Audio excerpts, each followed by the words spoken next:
Bismillahirrahmanirrahim. Assalamu alaikum students. I hope you all are fine and in the best conditions of your health. Students, आज की इस video में हमने जो present continuous tense के बारे में स्टडी करना है।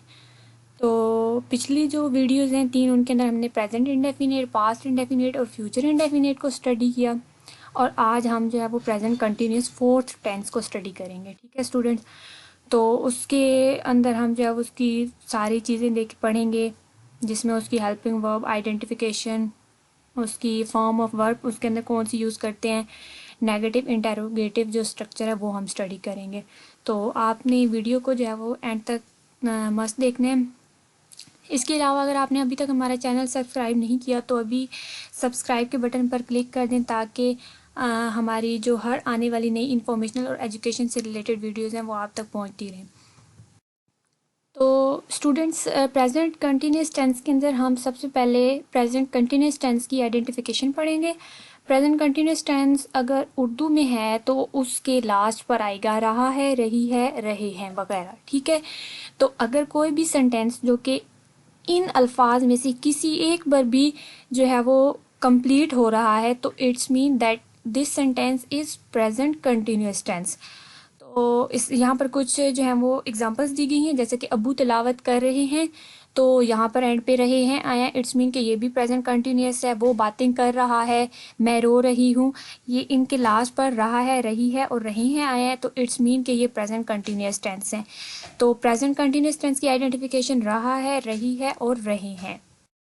आइडेंटिफिकेशन के बाद हम उसकी प्रेजेंट कंटिन्यूस टेंस की हेल्पिंग वर्ब देख लेते हैं। तो कंटिन्यूस जो प्रेजेंट कंटिन्यूस टेंस है उसके अंदर 3 जो हैं वो हेल्पिंग वर्ब यूज़ होती हैं, like is, are and am.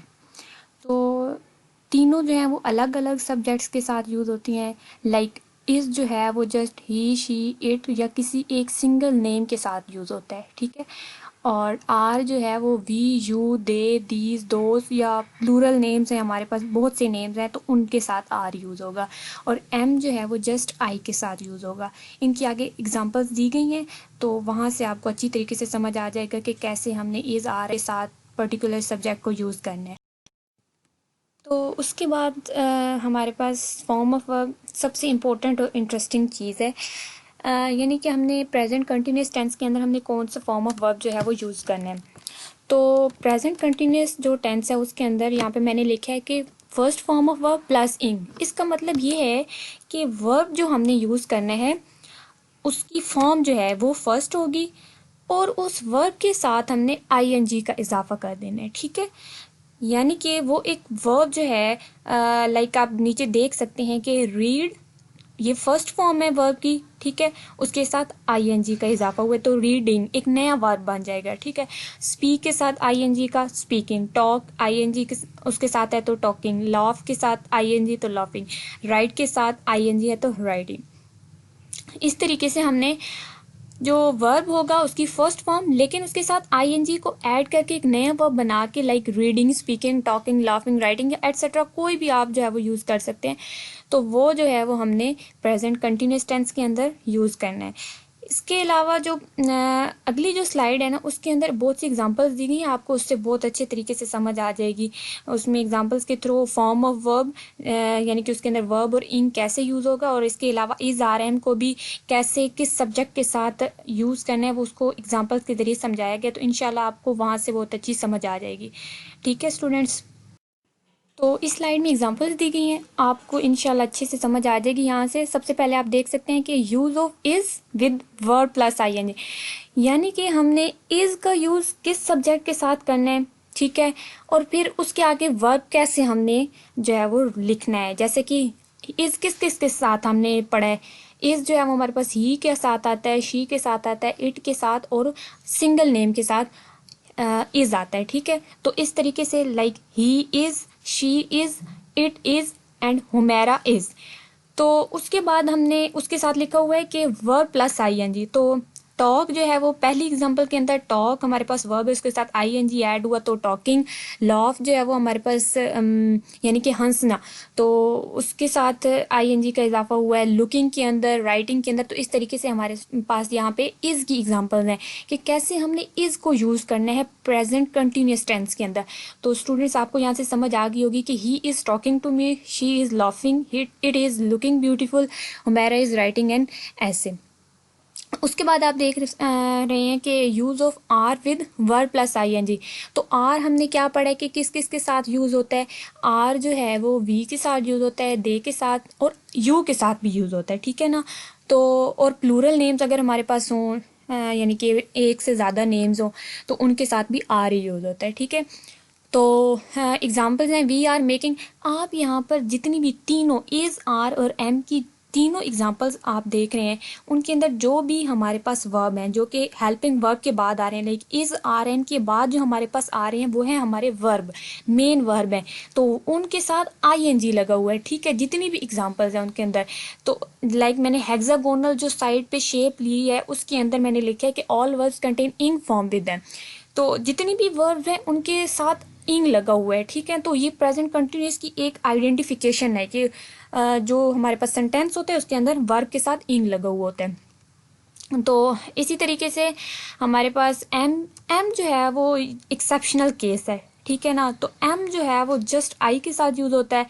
तो example I am learning a lesson, तो आई के साथ यहाँ पे एम आया है और लर्निंग वर्ब है, फर्स्ट फॉर्म ऑफ वर्ब है और साथ में इंग लगा हुआ है, तो ये लर्निंग बन गया। तो अगेन बताती हूँ कि हमारे पास जितनी भी वर्ब्स हैं उनके साथ इंग लगना है और first form of verb use होना है, ठीक है। और ही, शी, इट और सिंगल नेम के साथ इज, वी, दे और प्लूरल नेम्स के साथ आर और आई के साथ जस्ट जो है वो एम को यूज करना है, ठीक। उसके बाद नेगेटिव सेंटेंसेस आते हैं, ठीक है।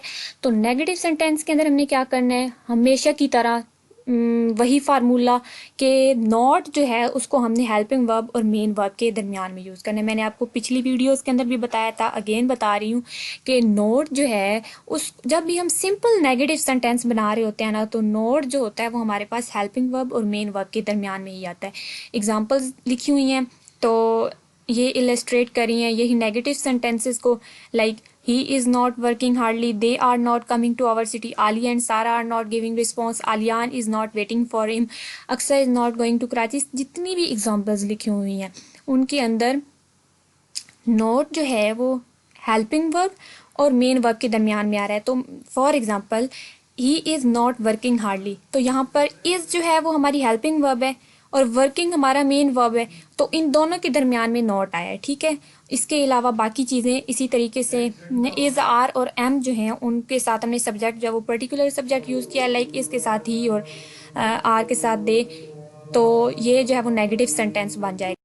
तो नेगेटिव सेंटेंस स्ट्रक्चर के बाद हम स्टडी कर लेते हैं कि इंटेरोगेटिव सेंटेंस हमने प्रेजेंट कंटिन्यूस टेंस के अंदर किस तरीके से बनाने हैं, ठीक है। तो उस इंटेरोगेटिव सेंटेंस बनाने के लिए मैंने आपको पहले भी बताया, अगेन बता देती हूँ कि हेल्पिंग वर्ब जो है वो ऑलवेज स्टार्ट पे आ जाता है, ठीक है। और सेंटेंस के लास्ट पर फुल स्टॉप की बजाय क्वेश्चन मार्क का यूज़ होता है।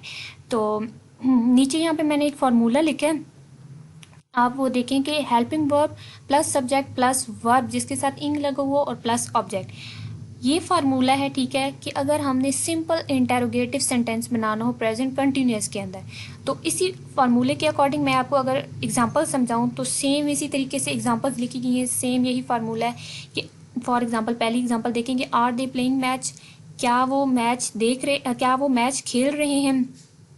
तो आर जो है वो हमारे पास हेल्पिंग वर्ब है, दे के साथ आई है, ठीक है। दे क्योंकि हमारे पास सब्जेक्ट है प्लूरल तो उसके साथ आर आना है, तो they are, are they playing match, are आया है सबसे पहले, हेल्पिंग वर्ब है, दे हमारा सब्जेक्ट है, प्लेइंग हमारा वर्ब है, मैच हमारा ऑब्जेक्ट है, लास्ट पे हमारे पास क्वेश्चन मार्क आया है। इसी तरीके से बाकी सारी एग्जांपल्स हैं कि से स्टार्ट पे हेल्पिंग वर्ब, देन हमारा सब्जेक्ट, देन हमारी वर्ब और देन हमारा ऑब्जेक्ट।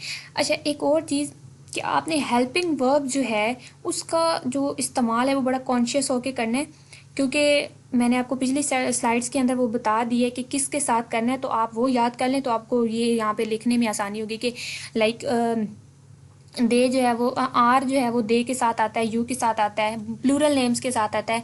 इसके बाद जो इज़ है वो ही के साथ, शी के साथ, इट के साथ, सिंगल नेम के साथ, और एम जो है वो एक्सेप्शनल आई के साथ आता है। ठीक है, तो इस तरीके से आपने इंटरोगेटिव सेंटेंस बनाना है। ठीक है, तो लास्ट पे आपने क्या कर देना है, क्वेश्चन मार्क, और जो वर्ब है उसको उठा के जो सेंटेंस है उसके स्टार्ट पे लेकर आ जाना है। तो इस तरीके से हमारा सिंपल इंटरोगेटिव सेंटेंस बन जाएगा। अगर ये आप फार्मूला जो नीचे लिखा हुआ है इसको याद कर लें, बाकी जो सेंटेंस बनाना है वो फिर ईजी हो जाएगा।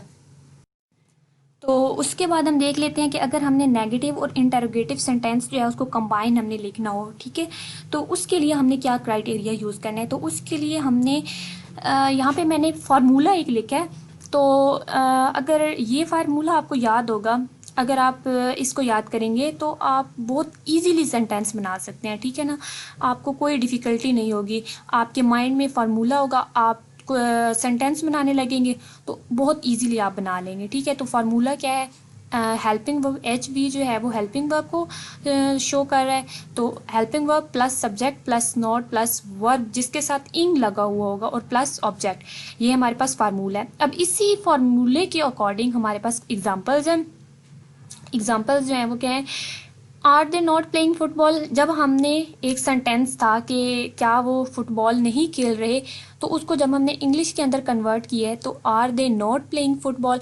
अब आर जो है वो हमारे पास हेल्पिंग वर्ब है। फार्मूले की बिल्कुल अकॉर्डिंग आप देखें, मैं आपको उसी के अकॉर्डिंग बताऊंगी पहले।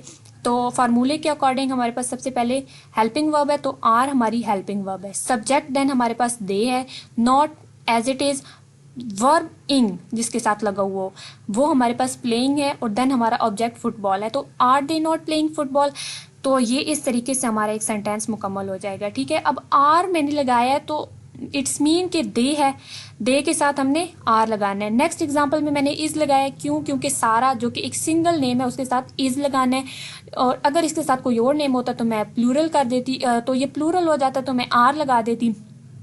बट हमारे पास क्या है, मैंने पिछली स्लाइड के अंदर आपको बताया था कि इज किसके साथ लगाना है, कौन कौन से सब्जेक्ट के साथ, आर किसके साथ लगाना है, और एम जो है जो कि एक्सेप्शनल है, जो कि जस्ट आई के साथ आना है।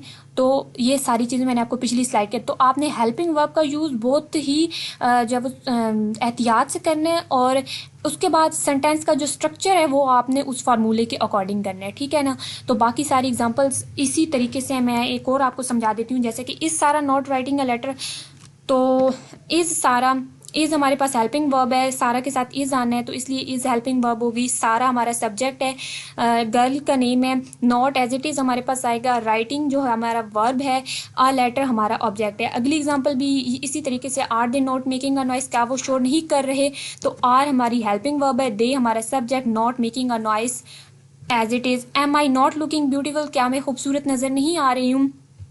तो यहाँ पे देखें कि एम आया है आई के साथ, और एम अब हमारी हेल्पिंग वर्ब है, हम इंटरोगेटिव बना रहे हैं तो एम स्टार्ट में आ जाएगा। आई जो है वो हमारे पास सब्जेक्ट है, नॉट एज इट इज आएगा, लुकिंग हमारा वर्ब है, और ब्यूटीफुल आगे हमारा ये इसी तरीके, और लास्ट पे हमने क्वेश्चन मार्क मस्ट यूज करना है। ठीक है, तो इस तरीके से हम नेगेटिव और इंटरोगेटिव दोनों सेंटेंस को अगर हमने इकट्ठा लिखना हो, ठीक है ना।